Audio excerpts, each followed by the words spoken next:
धनगर समाजाला एस टीच्या सवलती ताबडतोब लागू कराव्यात, त्याची अंमलबजावणी सुरू करावी या मागणीसाठी धनगर समाजाचं आंदोलन जालन्यामध्ये सुरू आहे. दीपकभाऊ बोराडेंचा आजचा आमरण उपोषणाचा 13वा दिवस आहे. त्यांची प्रकृती खालावलेली आहे आणि जालन्यामध्ये प्रचंड असं एक धनगर समाज पिवळं वादळ जे आहे ते अख्ख्या देशानं या बाबतीत आपण पाहिलं आहे. तो मोर्चा जालन्याचा मोर्चा झाला आणि अशा परिस्थितीमध्ये सरकारकडून ताबडतोब त्याचा प्रतिसाद मिळायला हवा होता, पण उशिरा का होईना पण पंकजाताई मुंडे आणि गिरीश महाजन यांनी जाऊन त्या ठिकाणी चर्चा केली. त्याच्यानंतर आज मुख्यमंत्री साहेबांसोबत आज आमची बैठक जी आहे ती त्या ठिकाणी लावण्यात आली. जवळपास 30 जणांचं शिष्टमंडळ जे आहे ते आज जवळपास 1.5 तास चर्चा या ठिकाणी झालेली आहे. मागच्या वेळी ज्यावेळी एकनाथ शिंदेसाहेब मुख्यमंत्री असताना त्यावेळी मुख्य शिंदे साहेबांच्या सहीचं सुद्धा पत्र आम्हाला 15 दिवसात त्या ठिकाणी सगळ्या कायदेशीर प्रक्रिया पूर्ण करून 15 दिवसात जी.आर. काढण्याचं त्यावेळी आश्वासन आम्हाला लेखी मिळालं होतं आणि त्याच्यावरती ते उपोषण आम्ही सोडलं होतं, स्थगित केलं होतं. आता दीपकभाऊ बोराडेंचं जे आंदोलन जे आहे, आज जी चर्चा झालेली आहे त्याच्यामध्ये पंकजाताई होत्या, त्याचप्रमाणे आपले गिरीशभाऊ महाजन होते आणि स्थानिक आमदार जे आहेत अर्जुन खोतकर हेही त्या ठिकाणी होते आणि आमचे जवळपास 30 एक आमचे नेतेमंडळी होते. त्यामध्ये 2 विषय त्या ठिकाणी जास्त प्रामुख्याने चर्चा झाल्या की बाबा हे जे आरक्षण जे आहे हे आरक्षण जे आहे अनेक राज्यांनी जवळजवळ 8 राज्यांनी या ठिकाणी प्रेसिडेन्शियल ऑर्डर काढून त्या ठिकाणी त्या ठिकाणी धनगर असेल ते धनगर केलेलं आहे, त्या ठिकाणी ओव्हरऑल असेल त्या ठिकाणी धनगर केलेलं आहे. ओरिसा, बिहार, झारखंड असतील राज्ये. मग महाराष्ट्र शासन का करू शकत नाही? तर महाराष्ट्र शासनाच्या आजच्या चर्चेमध्ये त्यांनी जो एक ट्रायबल रिसर्च असोसिएशन जे आहे त्याचा एक अहवाल जो आहे तो धनगर समाजाच्या विरोधात गेलेला आहे. त्यामुळं नवीन दुसरा एखादा अहवाल जो आहे की जो धनगर समाज हे निकष पूर्ण करत आहेत, हे जे पण रेकॉर्डला येत नाही, ती कायदेशीर प्रक्रिया जो पण पूर्ण होत नाही तो पण महाराष्ट्र शासनाला अशा प्रकारचा जी.आर. करण्याचा अधिकार नाही असं मुख्यमंत्र्यांच्याकडून आजही आम्हाला स्पष्ट करण्यात आलं. पण जी काय कायदेशीर प्रक्रिया पूर्ण करायची आहे त्याच्यामुळे 2 बाबींचं होते आज एकमत झालं आमचं सगळ्यांचं की त्या ठिकाणी हा जो व्ही पिटिशन जे आहे, जे आमचं हायकोर्टमध्ये पिटिशन होतं ते धनगर नावाचं एक कुटुंब जे आहे दाखले घेतले होते, नोकऱ्या घेतल्या होत्या, त्यावर धनगर जमात अस्तित्वात असताना धनगर नाही असं कसं म्हणायचं आणि त्या ह्याच्यावरती आमचं जे पिटिशन जे आहे ते पिटिशन खारिज करण्यात आलं होतं.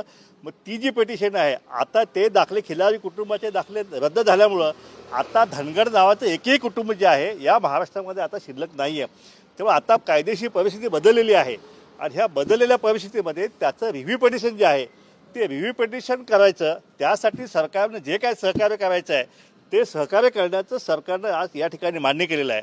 आणि त्याचप्रमाणे पुढची प्रक्रिया जी आहे की त्या ठिकाणी एजींची जी आहे बैठक, ताबडतोब बैठक लावून आमचे वकील आणि एजींचे वकील, सरकारचे वकील मिळून जे काय कायदेशीर मार्ग आपल्याला काढायचा आहे आणि त्यांनी सांगितलं की सरकार हे एकदम सकारात्मक आहे, आम्ही ताबडतोब ह्याच्यावरती निर्णय घ्यायला तयार आहोत आणि बैठकी उद्याच्या उद्या त्यांनी एजींची बैठक जी आहे ती सुद्धा उद्या त्यांनी लावलेली आहे. अशा प्रकारे 2 गोष्टीवरती आज एकमत झालेले आहे. तिसरी गोष्ट म्हणजे मागच्या आंदोलनाच्या वेळी आमचं पंढरपूरचं आंदोलन 16 दिवस झालं. त्या आंदोलन स्थगित केल्यानंतर त्या ठिकाणी आदिवासींच्या नेत्यांनी त्यावेळी झिरवळ साहेब स्वतः होते, त्यांनी उड्या मारल्या त्या मंत्रालयाच्या जाळीवरून. आमच्याही तरुणांनी उड्या मारल्या, पण आदिवासींच्यावरती गुन्हे दाखल केले नाहीत. पण धनगर समाजाजवळ 10-12 मुलांच्या वरती त्यांनी गुन्हे दाखल केले. ते गुन्हे मागे गेले पाहिजेत अशी मागणी केली. ती मागणी त्यांनी मान्य केली आहे. परंतु आता जे आमचं आंदोलन जे आहे ते आंदोलन स्थगित करण्याविषयी आता आमचे आंदोलक जे आहे दीपकभाऊ बोराडे यांच्याशी सविस्तर चर्चा केली जाईल आणि त्यानुसार हे आंदोलन स्थगित करायचं का काय करायचं, पुढं कसं जायचं, त्या बाबतीत दीपकभाऊ बोराडेशी चर्चा करून आम्ही सगळे ह्या बाबतीत निर्णय करू. उद्यापर्यंत ह्या बाबतीतला निर्णय जो आहे तो होईल अशी आम्हाला अपेक्षा आहे. म्हणजे एखादी सकारात्मक चर्चा झाली असं बोलू शकतो का आंदोलन पुढे अजून? ह्या बाबतीत सरकार नेहमीच सकारात्मक असतं. कुठलं सरकार नकारात्मक आमच्यामध्ये कधीच झालेलं नाही आहे. पण प्रक्रिया पूर्ण जी आहे ती प्रक्रिया मात्र कधीच पूर्ण झालेली नाही आहे आणि ही प्रक्रिया पूर्ण करण्याचं आश्वासन आता देवाभाऊने आम्हाला दिलेलं आहे आणि आमच्या मिटिंगमध्ये सगळ्या नेत्यांचं त्यांनी समाधान तसं केलेलं आहे आणि त्या बाबतीत जे आहे आणि आम्हाला अपेक्षा आहे की आता ही कायदेशीर प्रक्रिया जी आहे, देवेंद्र फडणवीस साहेबांनी सांगितले की मी स्वतः ह्यात लक्ष घालणार आहे, आता मी कुठल्या अधिकाऱ्यांच्यावर सोडवणार नाही आहे आणि त्यांनी मान्य केले की मी स्वतः बारामती जाऊन त्या ठिकाणी मी शब्द दिलेला आहे.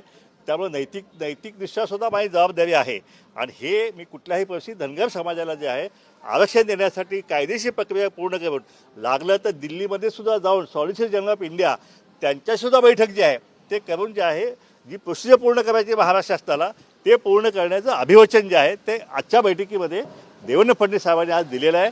आता आम्ही आंदोलकांशी दीपकभाऊ बोराडेंशी आम्ही चर्चा करू आणि पुढच्या आंदोलनाची जी दिशा जी आहे ती आम्ही उद्याला जाहीर करू.